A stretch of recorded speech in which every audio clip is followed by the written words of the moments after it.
और आज की जो सबसे बड़ी खबर है उस पर जानकारी देने के लिए, और वो है फार्मा। क्या कुछ अपडेट है हर्ष, क्या कुछ जानकारी लेकर के आप आए हैं, बताइए। यहाँ पर सुबह से चर्चा हो रही है देश भर के अंदर। जी बिल्कुल, देखिए सबसे मैं शुरुआत ये करना चाहता हूँ कि आज डोनाल्ड ट्रंप ने दवाई को ही दर्द दे दिया है और जिस तरीके के दर्द देख रहे हैं, पहले आईटी का दर्द और फिर अब फार्मा का दर्द। यहाँ पे सबसे पहले हम लोग इंडेक्स की बात कर लेते हैं, फिर हम एक एक करके आपको सिलसिलेवार तरीके से यहाँ पे जानकारी देंगे व्यूअर्स को। इंटरडे में आप देखिए 2% से ज़्यादा की गिरावट देखने को मिले, करीब 500 पॉइंट्स वाइप आउट होते हुए देखें 5 दिन में। ये इंडेक्स जो है यहाँ पर निफ्टी की, अगर हम लोग यहाँ पे फार्मा इंडेक्स की बात करें तो 5% टूट गया, करीब 1000 पॉइंट से ज़्यादा नीचे जो है फॉल देखने को मिल रहा है। और 52 वीक अपने हाई से कितना नीचे है, ये 11% नीचे आ चुका है। अब खबर क्या निकल कर आई वो मैं आपको बताता हूँ। एक बार स्क्रीन पर हम लोग लेके आते हैं ग्राफिक्स। तो देखिए सबसे पहले आप ये समझ लीजिए कि अभी तक होता क्या आया था। जब भी कोई अमेरिका से दवाइयाँ यहाँ पर आती थी तो उसके ऊपर हम लोग 10% का टैक्स लगाते थे, जो भारत से जाती थी उसके ऊपर कोई टैक्स नहीं लगता था, 0%। अब डोनाल्ड ट्रंप ने क्या किया, सीधा 100% टैरिफ लगा दिया। किसके ऊपर? ब्रांडेड और पेटेंट के ऊपर। हम सब अच्छे से जानते हैं कि ब्रांडेड दवाइयाँ क्या होती है और पेटेंट दवाइयाँ जो फॉर्मुलेशन के हिसाब से होती है वो पेटेंट दवाइयाँ यहाँ मानी जाती है। अब अमेरिका जो है यहाँ पर आप ये समझिए कि इन्होंने जब ऐलान किया, इसके साथ इन्होंने कहा कि जो जो कंपनियां मैन्युफैक्चरिंग यूनिट्स यहाँ लगाना चाहती है तो उनको ये छूट मिल जाएगी यहाँ पे। अब जो अमेरिका है वो दुनिया का सबसे बड़ा यहाँ पे आप समझिए कि फार्मा का मार्केट है, और इसके हिसाब से अगर आप देखें तो 450 से लेके 500 बिलियन डॉलर तक का आंकड़ा मान सकते हैं आप यहाँ पे। और भारत का भी एक बहुत अच्छा खासा एक्सपोजर है यहाँ पे। अब इस फैसले से इंपैक्ट होता है कौन दिखेगा यहाँ पे, किसका एक्सपोजर है यहाँ पे? देखिए सन फार्मा, जाइडस लाइफ और ग्लेनमार्क, ये तमाम कंपनियां। अगर आप सन फार्मा की बात करें तो 1.2 बिलियन का सबसे बड़ा यहाँ पे एक्सपोजर माना जा रहा है। यहाँ पे इस तरह की खबरें निकल के आ रही हैं। अब इससे अछूता कौन सी कंपनियां नहीं है यहाँ पे? देखिए ये भी अछूती है। बायो, अगर सिमिलर की बात करें, ये एक ब्रांडेड की तरह ही होता है लेकिन पूरी कॉपी नहीं होता है। तो बायो सिमिलर जैसे ब्रांडेड दवाइयाँ उसके पर असर होगा, जिसमें बायोकॉन का नाम भी इसमें शामिल होता है। जेनरिक प्लेयर्स जो हैं यहाँ पर उस पर असर नहीं होगा। क्यों नहीं होगा? मैं बड़ी दिलचस्प रिपोर्ट है, 2023 की एक रिपोर्ट थी जिसमें ये कहा जा रहा था कि अमेरिका में 10 में से 4 दवाइयाँ जो है ना वो जेनरिक होती हैं और उसमें से कुछ दवाइयाँ भी भारत से आती हैं। तो शायद इसके पीछे क्या कहानी है वो हम लोग आगे एक्सप्लोर करने की कोशिश करेंगे, लेकिन ये जो आंकड़ा है ये यहाँ पर बड़ा दिलचस्प हो जाता है। उसके बाद हम लोग आगे बढ़ते हैं यहाँ पर। अब आप देखिए यहाँ पर कि फार्मा कंपनियों की जो कमाई है कहाँ से कितना, अमेरिका से कितना एक्सपोजर यहाँ पर होता है। सन फार्मा का 35%, डॉक्टर रेड्डीज का 40 से 45%, सिप्ला का 30%, ल्यूपिन का 40%, अरविंदो फार्मा का 50% यहाँ पे कमाई जो है वो अमेरिका के रेवेन्यू के हिसाब से अगर देखें। नेटको फार्मा 70%, बहुत पिटाई हुई है स्टॉक की।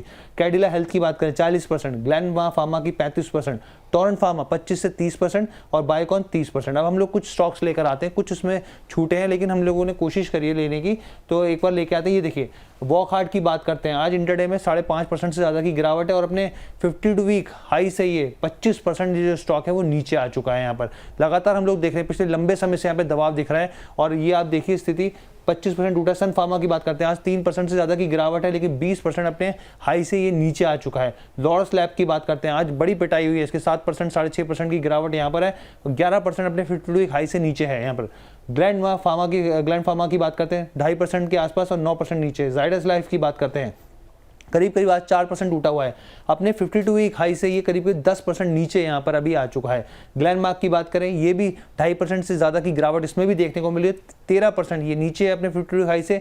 और अगर हम नाटको फार्मा की बात करें 4.5% की आज गिरावट और अपने 52 वीक हाई से 47% जो ये स्टॉक नीचे आ गया है। इस पर जरा बातचीत करते हैं, फटाफट कोशिश करते हैं जितने हम लोग कवर कर पाएँ एक एक करके।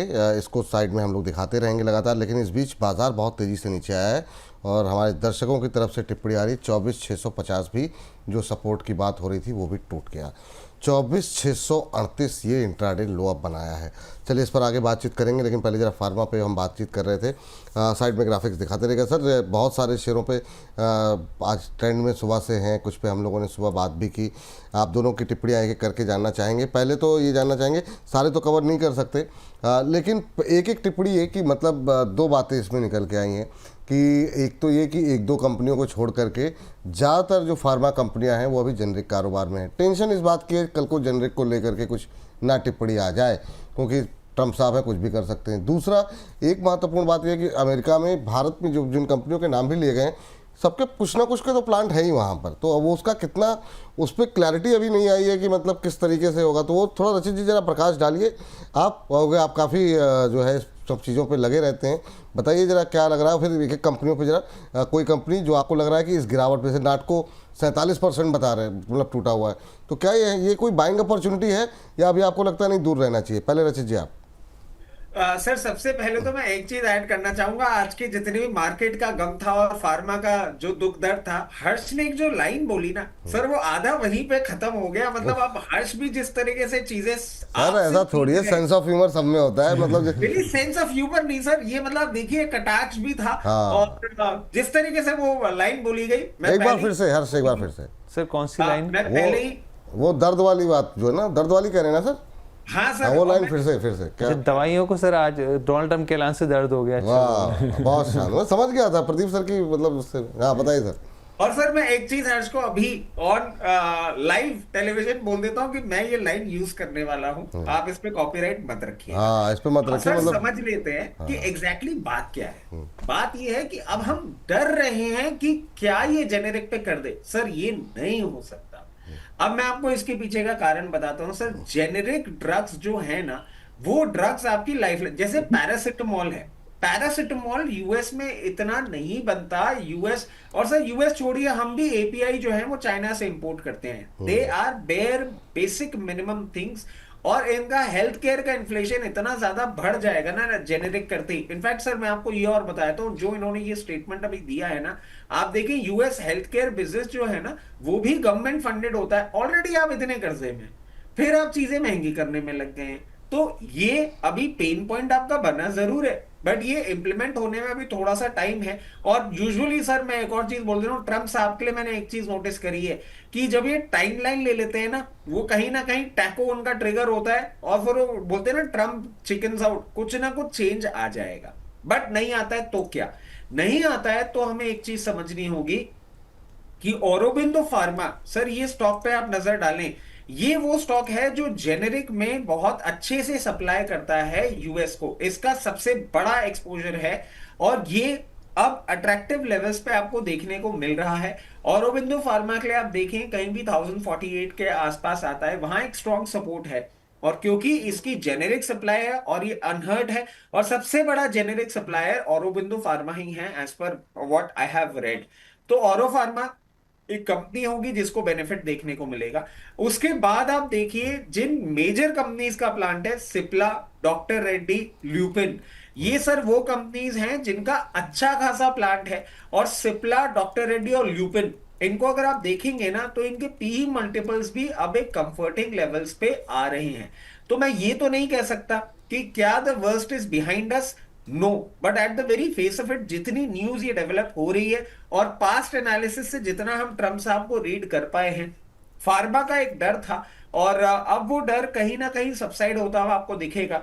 तो सेलेक्टिव स्टॉक बाइंग आप जरूर करिएगा, क्योंकि देखिए आप हर चीज के बिना रह सकते हैं, रोटी, कपड़ा, मकान और दवाई, ये आपके लिए प्रॉब्लम है। और दवाई आज के टाइम में हेल्थ केयर की इतनी इंपॉर्टेंट रोल प्ले है, इनके बिना नहीं मैनेज कर पाएंगे। मेरी समझ से आप इन पर्टिकुलर स्टॉक्स में लोअर लेवल्स पे अपनी पोजीशन बनाएं, बट मीडियम टर्म का एक्सपोजर। और उसके साथ साथ सर मार्केट की ही एक और कमेंट्री, 26,652 ये क्लोजिंग बेसिस का लेवल है। अगर इसके नीचे बंद होता है तो पेन पॉइंट आपका बढ़ेगा, वरना रिवर्सल दे सकता है। चलिए ठीक है, देखते हैं सर। अच्छा ये नाम मैं फिर से रिपीट कर रहा हूँ, अरविंदो, सिप्ला, ल्यूपिन, डॉक्टर रेड्डी, नाटको फार्मा भी था उसमें? नहीं सर, नैटको फार्मा नहीं था। अरविंदो, सिप्ला, ल्यूपिन, डॉक्टर रेड्डी, इसमें अभी क्या करंट लेवल पे खरीदारी कर सकते हैं? सर करंट पे भी कर सकते हैं, करंट पे भी कर सकते हैं। हाँ। मगर करंट पे आप करिएगा अराउंड 25-30%, क्योंकि लोअर एंड पे भी आपको अभी मौका मिल सकता है। जैसे कि सर देखिए आईटी में कोई नेगेटिविटी थी नहीं, और सुबह मतलब हम तो अभी बात नहीं कर पाए क्योंकि और इतनी सारी हलचल थी। एक्सेंचर का जिस तरीके से रिजल्ट आया था, एडीआर्स गिरे थे, बट आईटी में एक रिकवरी एक्सपेक्ट कर रहे थे, क्योंकि उन्होंने 0% ग्रोथ की जो बात करी थी ना, उससे ऊपर इनके रिजल्ट्स आए थे। तो results were better than street expectation. But जैसे आईटी में भी आपको सेलिंग देखने को मिल रही है, फार्मा में भी बिना न्यूज के अगर सेलिंग देखने को मिलेगी तो बेटर हमें लोअर लेवल्स देखने को मिलेंगे। ठीक, जस्ट वेट फॉर दैट। जी चलिए ठीक है। बहुत जो है अब एक सेगमेंट अभी बाकी है, लेकिन उससे पहले मैं चाहूँगा प्रदीप सर जरा फार्मा पे आपकी टिप्पणी क्या है, और टेक्निकली कोई शेयर ऐसा लग रहा है जहाँ पर आपको लग रहा है कि करंट लेवल पे एंट्री ली जा सकती है? कोई टिप्पणी आपकी इस पर?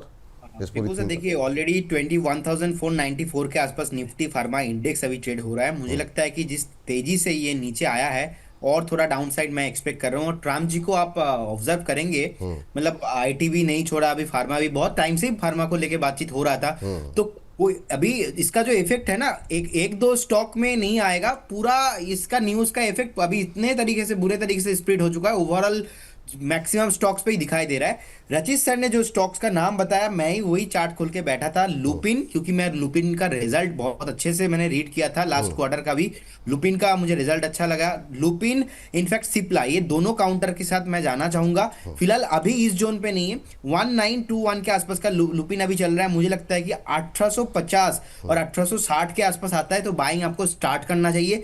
सिप्ला अभी चल रहा है 1495, मुझे लगता है कि 1415 1400 के आसपास आता है तो उस केस में आपको एक्यूमुलेशन स्टार्ट करना चाहिए। और ऐसा नहीं कि न्यूज़ आया है इसका इफेक्ट आज ही है और ख़त्म, मुझे ऐसा नहीं लगता है। मुझे लगता है कि इसका इफेक्ट रहने वाला है अगेन 1 से 2 हफ्ता। और मार्केट जिस तरीके से एबनॉर्मली कल से आज इतना नीचे आ चुका है, अभी बाइंग नहीं करने का मैं सलाह दूंगा, क्योंकि वेट करना है और भी क्लैरिटी आना बाकी है। लेकिन पर्टिकुलर ये दोनों काउंटर मुझे लगता है कि स्पेशली आपका वॉच लिस्ट में रखना चाहिए। करेंट जोन से भी मुझे लगता है कि 5 to 7% का करेक्शंस होना चाहिए, उसके बाद ही आपको एंट्री करने के बारे में सोचना चाहिए। और होगा इमीडिएटली ये बाउंस बैक नहीं करेगा, आपको थोड़ा और टाइम टेकिंग वाला मामला है यहाँ पे। चलिए, बहुत शानदार। और हर्ष, बहुत बहुत शुक्रिया, बहुत अच्छी रिसर्च लेकर के आए आप। और वाकई में मतलब मुझे लगता है काफ़ी डिटेल में हमने इस पर बातचीत कर ली। मीडियम टर्म के बारे में चार्ट्स क्या कह रहे हैं प्रदीप जी ने बता दिए, रचित जी ने बताया कि क्या कुछ यहाँ पर नज़रें रखनी चाहिए, क्या कुछ जेनरिक को लेकर के क्या व्यू है, बाकी चीज़ों को लेकर क्या व्यू है। तो बहुत बहुत शुक्रिया, बहुत बहुत धन्यवाद काफ़ी अच्छी रिसर्च लेकर के हमारे दर्शकों के सामने लेकर आने के लिए।